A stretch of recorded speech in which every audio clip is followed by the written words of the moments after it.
सुबह का समय था। घर में हल्की हल्की आवाजें गूंजने लगी थीं, लेकिन राधा उससे पहले ही उठ चुकी थी। वह आंगन में झाड़ू लगा रही थी, धीरे धीरे, बिना कोई आवाज किए, जैसे उसकी आदत ही बन गई हो कि वह खुद को हर शोर से दूर रखे। प्रीति तेज आवाज में, राधा, तुम्हें कितनी बार समझाया है कि सुबह के काम में ढील मत दिया करो। क्या आज भी सबको इंतजार कराना है? राधा धीरे और संभल कर, नहीं दीदी, आज सब जल्दी कर दूंगी। बस आंगन साफ कर रही थी। तुम्हारा बस शब्द सुनकर अब तो थकान होने लगी है। हर दिन वही जवाब और काम वही अधूरा। राधा कुछ पल के लिए चुप हो गई। उसने झाड़ू रोक दी, जैसे उसके हाथों ने भी जवाब दे दिया हो। राधा धीरे से, मैं कोशिश करती हूँ कि कोई शिकायत ना रहे। कोशिश से घर नहीं चलता राधा, काम से चलता है, और वो तुमसे होता नहीं। इतने में अंदर से सविता देवी बाहर आईं। उनके चेहरे पर सख्ती साफ दिखाई दे रही थी। सविता देवी, क्या हो रहा है सुबह सुबह? इतनी आवाज क्यों आ रही है? माँ, आप ही देख लीजिए, राधा अभी तक आंगन में ही लगी हुई है। नाश्ता अभी तक तैयार नहीं। सविता देवी ने राधा की तरफ देखा, जैसे हर दिन की तरह उसे परख रही हो। सविता देवी, राधा, तुम्हें इस घर में आए कितना समय हो गया है? 6 महीने हो गए माँ जी। 6 महीने में भी तुमने काम की रफ्तार नहीं सीखी या सीखना ही नहीं चाहती? राधा ने सिर झुका लिया। उसके पास जवाब था, लेकिन शब्द नहीं थे। राधा, मैं सीख रही हूँ माँ जी। सीखने में इतना समय नहीं लगता, मन होना चाहिए। और मुझे लगता है तुम्हारा मन काम में नहीं लगता। राधा के चेहरे पर हल्का दर्द उभरा, लेकिन उसने कुछ नहीं कहा। उसने बस झाड़ू एक तरफ रखा और रसोई की ओर चल दी। प्रीति पीछे से, और हाँ, आज खाना ठीक से बनाना, कल नमक ज्यादा था। राधा रसोई में गई और चुपचाप आटा गूंथने लगी। उसके हाथ तेजी से चल रहे थे, लेकिन मन कहीं और था। राधा अपने आप से, क्या सच में मैं इतनी धीमी हूँ, या फिर कोई मुझे समझना ही नहीं चाहता? उसी समय बाहर से कमला चाची की आवाज आई। कमला, राधा बेटी, जरा बाहर आओ। राधा, हाँ चाची। कमला नरम आवाज में, तुम ठीक तो हो? सुबह से आवाजें सुन रही थी। काम हर घर में होता है बेटा, लेकिन आवाज का मतलब है कि मन में कुछ ठीक नहीं। राधा कुछ पल चुप रही। उसकी आंखें जैसे बहुत कुछ कहना चाहती थीं। राधा, कभी कभी लगता है चाची, मैं जितना करती हूँ उतना कम ही लगता है। और तुमने कभी खुद के लिए सोचा? खुद के लिए सोचने का समय नहीं मिलता। कमला, समय मिलता नहीं, निकालना पड़ता है। राधा ने हल्की सी मुस्कान दी और फिर अंदर चली गई। रसोई में लौटकर राधा ने जल्दी जल्दी खाना बनाना शुरू किया। इस बार वह हर चीज बहुत ध्यान से कर रही थी, ताकि कोई गलती न हो। कुछ देर बाद उसने खाना परोसा। राधा, सविता देवी बैठते हुए, देखते हैं आज कैसा बना है। प्रीति हल्की शंका के साथ, हाँ, आज तो बड़ी जल्दी बन गया। सविता देवी ने एक निवाला खाया और कुछ पल चुप रहीं। राधा की सांस जैसे थम गई। सविता देवी, ठीक है, आज ठीक बना है। राधा के चेहरे पर हल्की राहत आई। प्रीति, आज ठीक है, लेकिन रोज ऐसा होना चाहिए। नाश्ता खत्म होने के बाद राधा बर्तन धोने लगी। तभी सविता देवी ने उसे आवाज दी। सविता देवी, राधा, जरा इधर आओ, तुम्हें एक जरूरी बात बतानी है। राधा हाथ पोंछते हुए उनके पास आई। राधा, जी माँ जी, घर का खर्च बढ़ता जा रहा है और सिर्फ घर के काम से काम नहीं चलेगा। राधा धीरे से। तो मैं क्या करूं माँ जी? प्रीति बीच में। तुम्हें बाहर भी काम करना होगा। राधा चौंकर। बाहर? सविता देवी। हाँ, गांव के कुछ घरों में काम करना होगा तुम्हें। राधा, लेकिन माँ जी, मैं उन लोगों को जानती भी नहीं। जान जाओगी, इसमें क्या मुश्किल है। सुबह घर का काम, फिर बाहर काम, तभी घर संभलेगा। राधा कुछ पल चुप रही। राधा। जैसा आप ठीक समझे। रात को राधा अपने कमरे में बैठी थी। खिड़की से बाहर देखते हुए वह सोच में डूबी थी। राधा धीरे से। अब घर के बाद बाहर भी काम, क्या मैं सब कर पाऊंगी? कुछ पल चुप्पी रही। राधा, शायद यही मेरी जिम्मेदारी है, बस निभाना है। अगली सुबह राधा ने आंखें खोली तो बाहर अभी हल्की अंधेरी थी। उसने बिना किसी को जगाए चुपचाप उठकर काम शुरू कर दिया। राधा अपने आप से धीमे। आज पहला दिन है बाहर जाने का। अगर आज भी कुछ गलत हो गया तो? वह खुद ही अपनी बात अधूरी छोड़ देती है। थोड़ी देर बाद रसोई में प्रीति आ गई। प्रीति थोड़ा हैरान होकर, आज इतनी जल्दी उठ गई? या डर लग रहा है बाहर जाने का? राधा संभल कर, डर नहीं, बस चाहती हूँ कि घर का काम जल्दी खत्म हो जाए। प्रीति हल्की मुस्कान के साथ, लेकिन ताने में। अच्छा है, कम से कम अब समझ तो आए कि काम कैसे होता है। मैं पहले भी कोशिश करती थी। प्रीति बीच में रोकते हुए, कोशिश और काम में फर्क होता है राधा। ये फर्क जितनी जल्दी समझ जाओ उतना अच्छा है। इतने में सविता देवी भी आ गईं। सविता देवी, सब काम समय पर होना चाहिए, क्योंकि अब तुम्हें बाहर भी जाना है। राधा, जी माँ जी, मैं ध्यान रखूंगी। सविता देवी गंभीर होकर, और एक बात याद रखना, बाहर जाकर हमारे घर का नाम खराब नहीं होना चाहिए। मैं ऐसा कुछ नहीं करूंगी। लोगों से ठीक से बात करना, काम में कोई कमी नहीं होनी चाहिए। और सबसे ज़रूरी बात, कोई तुमसे ज़्यादा बात करने लगे तो दूरी बनाए रखना, समझी? राधा ने हल्का सा सिर हिला दिया। कुछ देर बाद राधा पहली बार अकेली गांव की गलियों में चल रही थी। हर दरवाजा नया था, हर चेहरा अनजान। राधा अपने आप से, किसी से कैसे बात करूं? अगर मना कर दिया तो? वह एक घर के सामने रुकती है, फिर आगे बढ़ जाती है। तभी सामने से एक औरत आती है, शांति। तुम इधर नई लग रही हो, पहले कभी नहीं देखा। हाँ, मैं काम ढूंढ रही हूँ। काम करना आता है? मैं घर का सारा काम करती हूँ, झाड़ू, पोछा, बर्तन। शांति ध्यान से देखते हुए, थक जाओगी, ये काम आसान नहीं होता। थकान से ज्यादा डर खाली हाथ लौटने का है। शांति कुछ पल के लिए उसे देखती रही। ठीक है, मेरे घर आ जाओ, काम है। राधा हल्की राहत के साथ, आपका बहुत धन्यवाद। अब उसने उसे काम दे दिए। दिन भर राधा काम करती रही।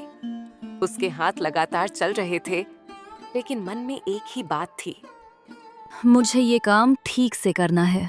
शाम को जब वह घर लौटी तो सविता देवी और प्रीति दोनों वहीं बैठी थीं।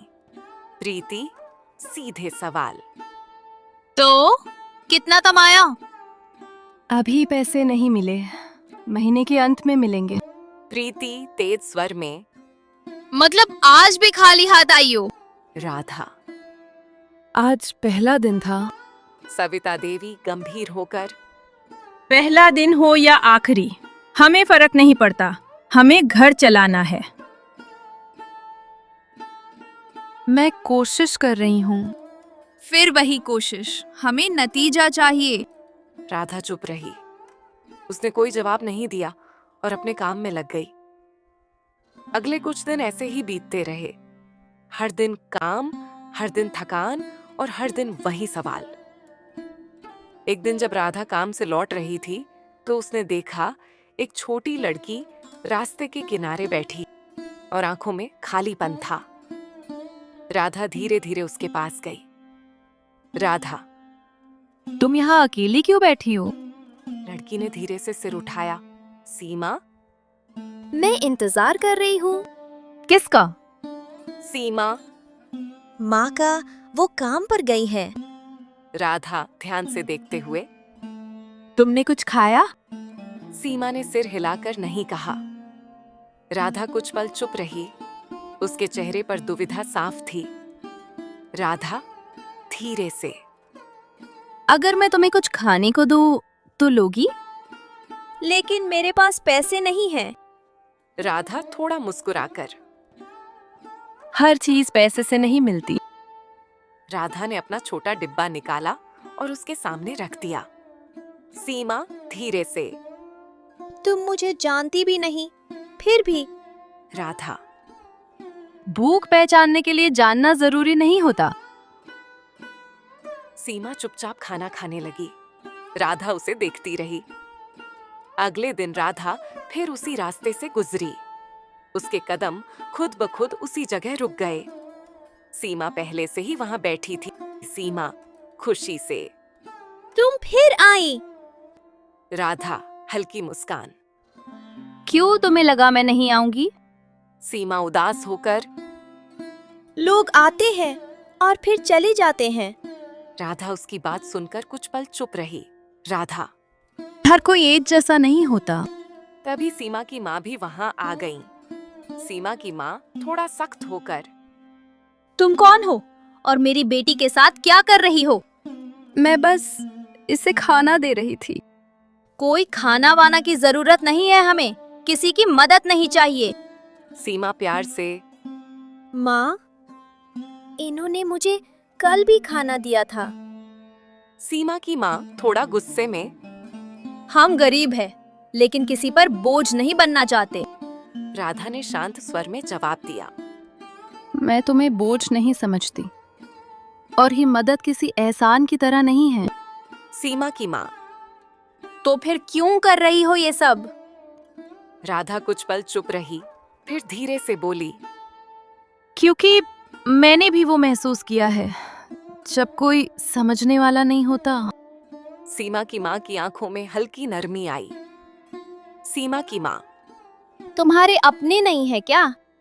राधा हल्की हंसी के साथ, लेकिन दर्द छुपाते हुए। लेकिन कभी कभी अपने भी दूर लगते हैं। कुछ पल के लिए तीनों के बीच खामोशी छा गई। सीमा की माँ। अगर मैं भी काम करना चाहूँ तो क्या मुझे काम मिल सकता है? राधा। क्यों नहीं, मैं बात करूंगी। सीमा। फिर हम भी खुद खाना खरीद पाएंगे। हाँ, और तुम्हें किसी का इंतजार नहीं करना पड़ेगा। उधर उसी समय दूर खड़ी प्रीति सब देख रही थी। प्रीति अपने आप से। तो ये सब चल रहा है और हमें कुछ पता भी नहीं। प्रीति जल्दी से घर भागती है। घर लौटकर प्रीति ने सविता देवी से बात की। प्रीति। माँ, मुझे लगता है राधा हमसे कुछ छुपा रही है। सविता देवी। क्या देखा तुमने? वो रोज रास्ते में एक औरत और उसकी बेटी को खाना देती है। अच्छा, तो ये बात है। मुझे लगता है तभी वो खाली हाथ और पैसे भी नहीं लाती। अब समझ आया क्यों। कल जब वो घर आएगी हम खुद देखेंगे, सच सामने आ जाएगा। शाम का समय था। राधा थकी हुई चाल से घर के अंदर आई। उसने सोचा आज भी चुपचाप अपना काम कर लेगी, लेकिन जैसे ही उसने आंगन में कदम रखा, उसे महसूस हो गया कि आज कुछ अलग है। प्रीति धीरे लेकिन गुस्से को दबाते हुए। राधा, इधर आओ, हमें तुमसे बात करनी है और इस बार तुम चुप नहीं रहोगी। राधा के कदम रुक गए। उसने एक पल के लिए आंखें बंद की, जैसे खुद को संभाल रही हो, और फिर धीरे धीरे उनके पास आकर खड़ी हो गई। राधा, जी दीदी, क्या बात है? सविता देवी गंभीर और ठंडी आवाज में, पहले ये बताओ, तुम रोज इतनी देर से क्यों आती हो? और सीधा जवाब देना, घुमाना मत। राधा ने गहरी सांस ली। राधा, काम ज्यादा हो जाता है माँ जी, इसलिए देर हो जाती है। प्रीति तेज हंसी के साथ, सच में? काम ज्यादा हो जाता है या रास्ते में तुम्हारी दया जाग जाती है? राधा चौंक गई। राधा, आप क्या कहना चाहती हैं? प्रीति एक एक शब्द पर जोर देते हुए, हमने सब देख लिया है। राधा का गला सूख गया। सविता देवी, हमने अपनी आंखों से देखा है कि तुम रास्ते में उस औरत और उसकी बेटी को खाना देती हो, और ये कोई एक दिन की बात नहीं है, ये रोज का है।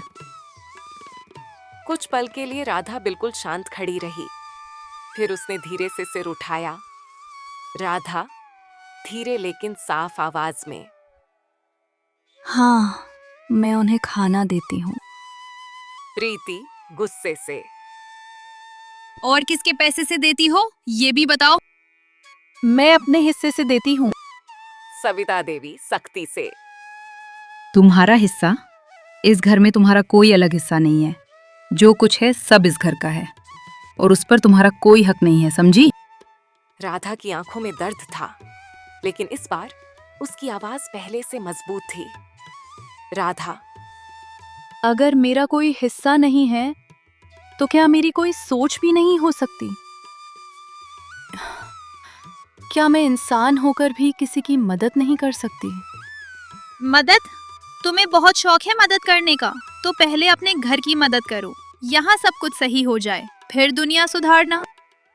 राधा धीरे लेकिन गहराई से, घर की मदद सिर्फ काम करने से नहीं होती दीदी, कभी कभी दिल से भी करनी पड़ती है। प्रीति तेज आवाज में, मतलब हम दिल से काम नहीं करते? मैंने ऐसा नहीं कहा। मैं बस इतना कह रही हूँ कि किसी की भूख देखकर आंखें बंद करना मेरे बस में नहीं है। कुछ सेकंड के लिए पूरी जगह पर सन्नाटा छा गया। सविता देवी धीरे लेकिन भारी आवाज में, राधा, तुम ये समझ लो कि इस घर के अपने नियम हैं, और जो इन नियमों को नहीं मानता वो इस घर में नहीं रहता। राधा ने उनकी तरफ देखा। उसकी आंखों में आंसू थे, लेकिन इस बार वो गिर नहीं रहे थे। राधा, अगर किसी को खाना देना इस घर के नियमों के खिलाफ है तो मुझे समझ नहीं आता कि सही क्या है। प्रीति गुस्से से, सही वही है जो हम कहें। राधा पहली बार थोड़ा तेज होकर, और अगर दिल कुछ और कहे तो? प्रीति एक पल के लिए चुप हो गई। शायद उसने पहली बार राधा को इस तरह जवाब देते देखा था। सविता देवी, बहुत बोलने लगी हो तुम। ये सब उस बाहर की दुनिया का असर है। नहीं माँ जी, ये असर उस भूख का है जो मैंने उनकी आंखों में देखी है। नहीं माँ जी, ये असर उस भूख का है जो मैंने उनकी आंखों में देखी है। तो क्या तुम रोज उन्हें खिलाओगी? कब तक? राधा धीरे लेकिन दृढ़ता से, जब तक मेरे हाथ में कुछ है तब तक। ये सुनते ही सविता देवी का धैर्य टूट गया।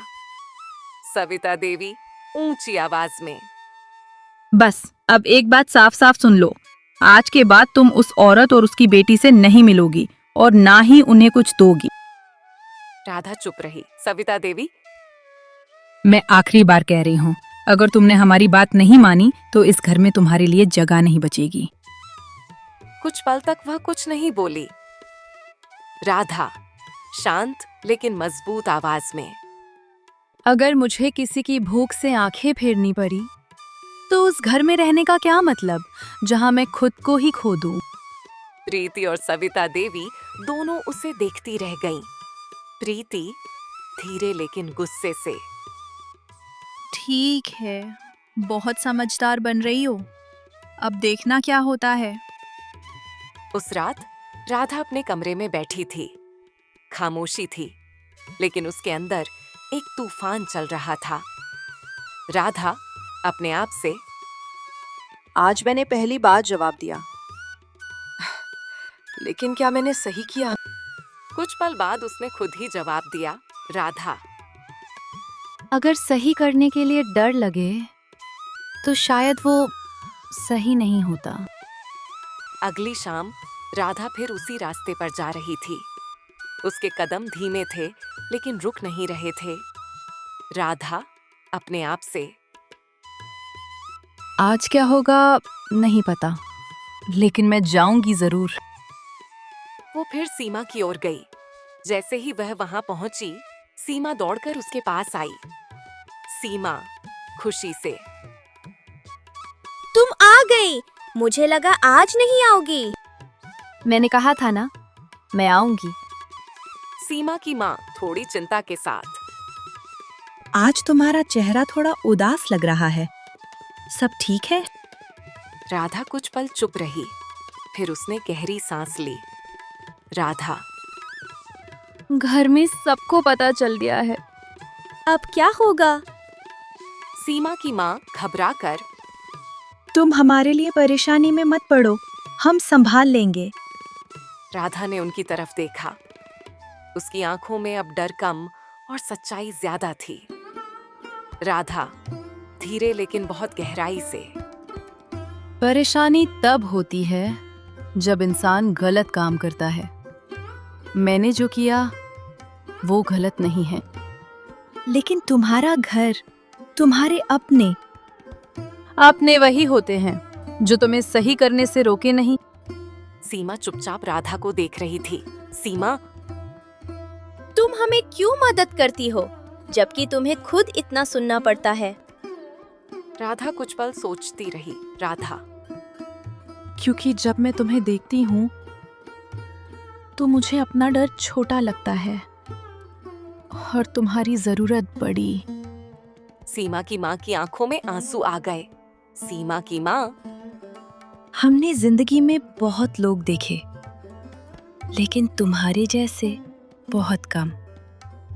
राधा धीरे से, मैं खास नहीं हूँ, बस कोशिश कर रही हूँ इंसान बने रहने की। कुछ देर तक तीनों चुप बैठे रहे। फिर राधा ने अपना छोटा सा डिब्बा खोला और खाना निकाला। राधा, चलो पहले खाना खा लो। सीमा मुस्कुराते हुए, आज तुम भी हमारे साथ खाओगी? राधा हल्का सा हंसी। राधा, आज खाऊंगी। तीनों साथ बैठकर खाना खाने लगे। उस पल में कोई डर नहीं था, कोई गुस्सा नहीं था, बस सुकून था। उसी समय दूर खड़ी एक परछाई उन्हें देख रही थी। वो प्रीति थी। प्रीति अपने आप से धीरे, तो ये यहाँ बैठकर खुश हो ही है, घर की बात की कोई परवाह ही नहीं। अगले दिन घर का माहौल पहले से अलग था। सविता देवी और प्रीति दोनों चुप थीं, लेकिन उनकी चुप्पी में गुस्सा छुपा हुआ था। राधा ने सब काम चुपचाप किया। उसे पता था कि आज कुछ होने वाला है। सविता देवी धीरे लेकिन सख्त स्वर में, राधा, आज तुम कहीं नहीं जाओगी, पहले हमें तुमसे बात करनी है। राधा के हाथ रुक गए। राधा, जी माँ जी, क्या बात है? आज हम भी तुम्हारे साथ चलेंगे, देखना है तुम क्या करती हो बाहर। अगर आप चलना चाहती हैं तो चलिए। थोड़ी देर बाद तीनों उसी रास्ते पर थे। राधा के कदम सामान्य थे, लेकिन सविता देवी और प्रीति हर चीज को ध्यान से देख रही थीं। जैसे ही वे उस जगह पहुंचे, सीमा और उसकी माँ वहीं बैठी थीं। सीमा ने राधा को देखते ही मुस्कुराकर हाथ हिलाया। सीमा, तुम आ गई। लेकिन जैसे ही उसकी नजर सविता देवी और प्रीति पर पड़ी, वह थोड़ा डर गई। सीमा की माँ धीरे से, आज तुम अकेली नहीं आई। सविता देवी आगे बढ़ी। सविता देवी कठोर स्वर में, तो ये है वो लोग जिनके लिए तुम रोज घर का खाना बांटती हो। राधा ने धीरे से कहा।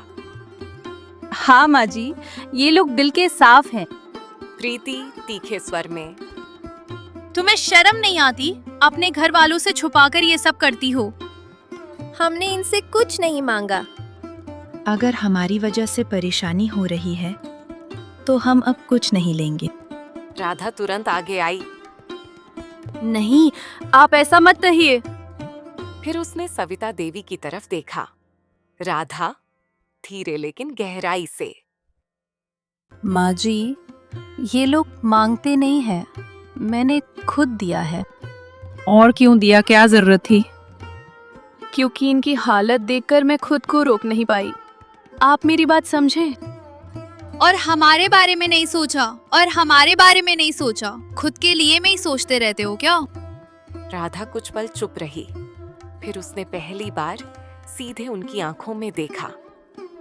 राधा, मैंने हमेशा आपके बारे में सोचा है, इसलिए तो सब सहा है। लेकिन आज अगर मैं इनकी तरफ से आंखें फेर लूं, तो मैं खुद को कैसे देखूंगी? कुछ पल के लिए कोई कुछ नहीं बोला। तभी अचानक सीमा की माँ बोल पड़ी। सीमा की माँ धीरे लेकिन सच्चाई के साथ। आप लोग सोच रहे हैं कि ये हमें मुफ्त में खिलाती है, लेकिन सच ये है कि इसने हमें खड़ा होना सिखाया है। सविता देवी और प्रीति दोनों चौंक गईं। प्रीति, तुम्हारा क्या मतलब क्या? इसने हमें काम दिलवाया, लोगों से बात करवाई। आज मैं खुद काम करती हूँ। और मैं अब भूखी नहीं रहती। राधा चुप खड़ी थी। सविता देवी थोड़ी नरमी के साथ। तो तुमने ये सब हमें बताए बिना किया? मैं बताना चाहती थी, लेकिन डरती थी कि आप समझेंगी नहीं।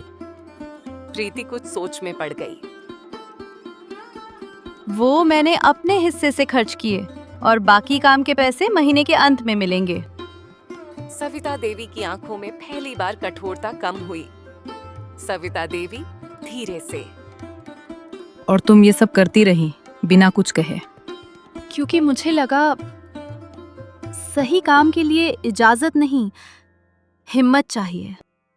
कुछ देर तक सब चुप रहे। हवा में एक अजीब सी शांति थी। फिर सविता देवी धीरे धीरे राधा के पास आईं। सविता देवी धीरे भावुक होकर। राधा, हमने तुम्हें हमेशा गलत समझा। राधा ने सिर झुका लिया। राधा, मैंने कभी आपको गलत नहीं समझा माँ जी। प्रीति धीरे से।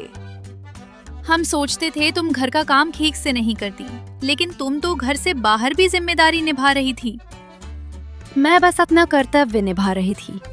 सीमा की माँ आगे आईं। सीमा की माँ, अगर ये हमें ना मिलती तो शायद हम आज भी उसी हालत में होते। इन्होंने हमें सिर्फ खाना नहीं दिया, हिम्मत दी। सविता देवी की आंखों में आंसू आ गए। सविता देवी, हमने तुम्हें रोका, तुम्हें डांटा, लेकिन तुमने फिर भी अच्छा करना नहीं छोड़ा। अगर मैं रुक जाती तो शायद मैं खुद को खो देती। प्रीति धीरे से राधा के पास आई। प्रीति, क्या तुम हमें माफ कर सकती हो? राधा ने बिना सोचे जवाब दिया।